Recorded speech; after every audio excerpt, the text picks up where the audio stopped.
குட்டி வாத்தியார் 2024 மலேசியன் மூவியாக வெளிவந்த ஒரு சஸ்பென்ஸ் த்ரில்லர் ஆக்ஷன் மூவி. இப்போ இந்த படத்துடைய கதையை பார்த்துடலாம். படத்துடைய ஹீரோ ஒரு டாக்டராக இருப்பார். இவர் ஒரு 3 கிரிமினல்ஸ் வச்சு ரிசர்ச் பண்ணிட்டுருப்பார். அவருடைய மனநிலைமை எப்படி இருக்குது அப்படின்னு சொல்லிட்டு ஒரு இடத்துல ரிசர்ச் பண்ணிட்டுருப்பார். இப்போது இவங்களுடைய ஃபேமிலியாக சேர்ந்து ஜாலியாக ஒரு ட்ரிப் போவாங்க. அந்த ட்ரிப் போன சமயத்தில் இந்த 3 கிரிமினல்ஸும் தப்பிச்சிருவாங்க. அதுக்கப்புறம் அந்த 3 கிரிமினல்ஸும் பயங்கரமாக ஒரு சம்பவம் ஒன்று பண்ணுவாங்க. அந்த சம்பவம் என்ன, அந்த கிரிமினல்ஸை நம்ம ஹீரோ எப்படி பிடிக்கிறாரு, இறுதியில் என்ன ஆச்சு அப்படிங்கிறதா இந்த படத்துடைய ஆன்லைன். இந்த படத்துடைய பாசிட்டிவ்னு பார்த்தாவே படத்துடைய ஹீரோ அவங்களுடைய கேரக்டரை சூப்பராக கொண்டு வந்திருக்காங்க. படத்தில் நடிச்ச எல்லாமே சூப்பராக பர்ஃபார்ம் பண்ணியிருக்காங்க. ஹீரோவுக்கு ஒரு பையன் ஒரு பொண்ணு. அந்த பையன் நல்லா சுறுசுறுப்பாக துருத்துருன்னு இருப்பான். ஆனால் அந்த பொண்ணு ஓரளவுக்கு ஷையாக இருக்கும்.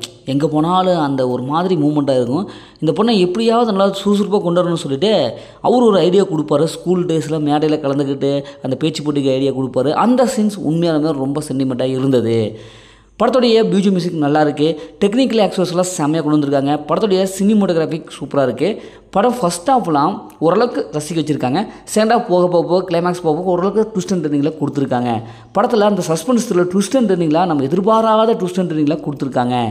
படத்துடைய ஆக்ஷன் சீக்வன்ஸ்லாம் நல்லாவே வந்திருக்கு. ஃபஸ்ட் ஹாஃப்லாம் ஓரளவுக்கு காமெடி எடுபட்டுருக்கு. காமெடி ஓரளவுக்கு இவங்க பண்ணியிருக்காங்க. இப்போ இந்த படத்துடைய மைனஸ்ன்னு பார்த்தாவே இந்த படத்தில் செகண்ட் ஹாஃப் ஒரு சில சீன்ஸில் ப்ரிடிக்டபுளாக இருக்குது. இன்னும் கொஞ்சம் அதை கரெக்ட் பண்ணியிருக்கலாம். ஏன்னா படம் ஒரு பிரம்மாண்டமான ஒரு ஸ்டோரியை கொண்டு போயிட்டு கொஞ்சம் ஷையாக அது செகண்ட் ஹாஃப் மிடிலெல்லாம் அந்த மாதிரி கெத்தான ஒரு சீன் வைக்கல. சிம்பிளாக லேசியாக வச்சு முடிச்சு விட்டாங்க. கிளைமேக்ஸ் அதே மாதிரி தான். இன்னும் கொஞ்சம் மிகப்பெரிய ஒரு கிளைமேக்ஸ் எதிர்பார்த்தோம். ஆனால் அங்கே வந்து சிம்பிளான ஒரு கிளைமேக்ஸை கொடுத்துட்டாங்க.